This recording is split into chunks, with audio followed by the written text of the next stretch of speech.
সৌরশক্তি যে আমাদের ভবিষ্যৎ, এটা আমরা কম বেশি সবাই জানি। কিন্তু এই বিপুল সম্ভাবনাকে পুরোপুরি কাজে লাগানোর পথে একটা বেশ অবাক করার মতো বাধা আছে। আর সেই বাধাটা হল ছায়া। আচ্ছা, একটা সোলার ফার্মের জন্য সবচেয়ে বড় শত্রু কি হতে পারে? এই প্রশ্নটা শুনলেই হয়তো মাথায় আসে মেঘলা দিনের কথা বা রাতের অন্ধকারের কথা। এগুলো অবশ্যই বড় চ্যালেঞ্জ, কিন্তু আসল শত্রুটা এর চেয়ে অনেক বেশি সূক্ষ্ম, যা আমরা হয়তো কখনো ভাবিইনি। হ্যাঁ, ঠিকই শুনছেন। সমস্যাটা শুধু ছায়া নয়, সমস্যাটা হল ছায়ার নির্দিষ্ট আকৃতি। কারণ সব ছায়া কিন্তু সমান ক্ষতি করে না। চলুন আজ এই ব্যাপারটাই একটু ভেঙে দেখি কিভাবে ছায়ার আকৃতি বুঝতে পারাটা সৌরশক্তির জন্য একটা নতুন দিগন্ত খুলে দিতে পারে। তো প্রথমেই আসা যাক এই ছায়ার সমস্যাটার গভীরে। এই সমস্যার মূলে যে বিষয়টা কাজ করে তার একটা গালভরা নাম আছে, মিসম্যাচ পাওয়ার লস। একটা সোলার ফর্মের গঠনটা যদি আমরা দেখি, তাহলে এর সবচেয়ে ছোট একক হল সোলার সেল। ঠিক যেন লেগো ব্লকের মতো অনেকগুলো সেল একসাথে মিলে তৈরি হয় একটা মডিউল, যেটাকে আমরা সোলার প্যানেল বলি।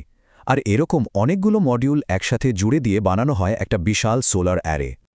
এখন ভাবুন তো, ব্যাপারটা অনেকটা হাইওয়ে ট্রাফিক জ্যামের মতো। অনেকগুলো লেনের মধ্যে যদি মাত্র কয়েকটা গাড়ি হঠাৎ স্লো হয়ে যায়, তাহলে কিন্তু পেছনের বিশাল গাড়ির সারি আটকে যায়। ঠিক একইভাবে একটা সোলার অ্যারেতে যদি মাত্র কয়েকটা সেলও ছাড়াই ঢেকে যায়, তাহলে পুরো সিস্টেমটার শক্তি উৎপাদনের ক্ষমতা মারাত্মকভাবে কমে আসে। আর টেকনিক্যালি এই ক্ষতিটাকেই বলা হচ্ছে মিসম্যাচ পাওয়ার লস। মানে যখন অ্যারের সব মডিউল কাঁধে কাঁধ মিলিয়ে সমান তালে বিদ্যুৎ উৎপাদন করতে পারে না, তখনই এই পাওয়ার লস বা শক্তির ঘাটতিটা দেখা দেয়। মজার ব্যাপার হলো, এতদিন ধরে প্রকৌশলীরা এই সমস্যাটা সমাধানের জন্য যে পথে হেঁটেছেন, তার মূল একটা বড়সড় ভুল ধারণা ছিল। আগেকার দিনের সমাধানটা ছিল বেশ সোজাসাপটা। ভাবা হতো যে মডিউলগুলো ছায়ায় পড়েছে, সেগুলোকে যদি পুরো অ্যারেতে ছড়িয়ে ছিটিয়ে দেওয়া যায়, তাহলে হয়তো ক্ষতির প্রভাবটা কমে আসবে। আর এখানেই ছিল আসল সমস্যাটা। পুরনো পদ্ধতিগুলো একটা মডিউলের ওপর পড়া আংশিক ছায়াকে, মানে অল্প একটু ছায়াকে, পুরো মডিউলটাই ছায়ায় ঢাকা পড়েছে বলে ধরে নিত। এখানে পাশাপাশি ছবি দুটো দেখলেই পার্থক্যটা স্পষ্ট বোঝা যায়। বামে দেখুন আসল ছায়াটা কেমন, আর ডানে দেখুন পুরনো পদ্ধতিতে সেটাকে কিভাবে ভাবা হতো। এই ছোট্ট একটা ভুলের জন্য হিসাবটা কতটা পাল্টে যেত জানেন? একটা মাত্র মডিউলের পাওয়ার আউটপুট হিসাব করতে গিয়ে এই সরলীকরণের কারণে প্রায় 28% পর্যন্ত ভুল হতো। এটা কিন্তু বিশাল একটা পার্থক্য। আর এটা কিন্তু কোনো অনিচ্ছাকৃত ভুল নয়।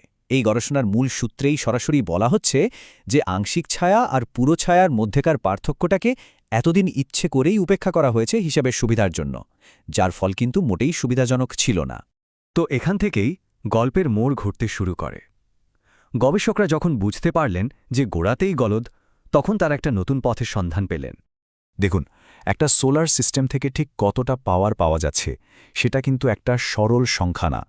এটাকে একটা গ্রাফ দিয়ে প্রকাশ করা হয়, যেখানে একাধিক চূড়া বা পাওয়ার পিক থাকতে পারে। সিস্টেমের কাজ হলো সবচেয়ে উঁচু চূড়াটা খুঁজে বের করে সেখান থেকে সর্বোচ্চ শক্তিটা সংগ্রহ করা। এই গ্রাফটা দেখলেই ব্যাপারটা পরিষ্কার হয়ে যাবে। ছায়ার কারণে এখানে দুটো পাওয়ার পিক তৈরি হয়েছে, একটা বাম দিকে আর একটা ডান দিকে। সিস্টেমকে ঠিক করতে হয় এই দুটোর মধ্যে কোনটা বেশি উঁচু। আর সবচেয়ে ইন্টারেস্টিং ব্যাপার হলো, মডিউলগুলোকে বৈদ্যুতিকভাবে কিভাবে সাজানো হয়েছে তার উপরই নির্ভর করে কোন পিকটা বেশি উঁচু হবে।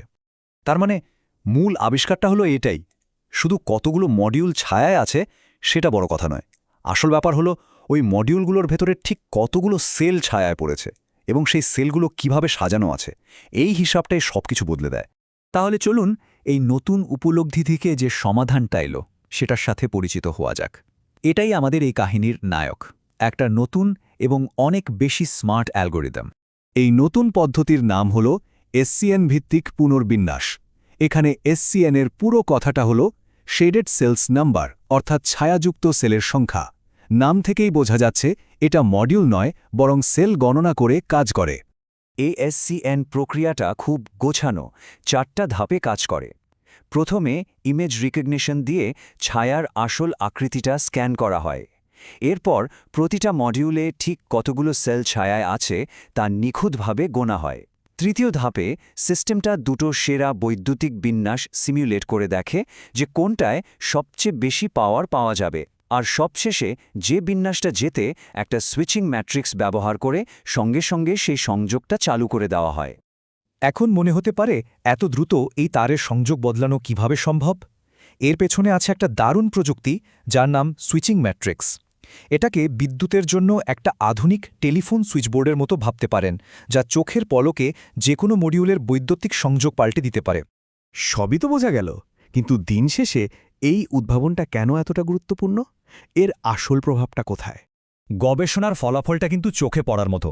এই টেবিলটা দেখুন, একই সোলার প্যানেল ব্যবহার করে পুরনো পদ্ধতিতে যেখানে 11.40 ওয়াট শক্তি পাওয়া যাচ্ছিল, সেখানে নতুন এশিয়ান পদ্ধতিতে পাওয়া গেছে 11.70 ওয়াট, অর্থাৎ প্রায় 4% বেশি শক্তি বৃদ্ধি।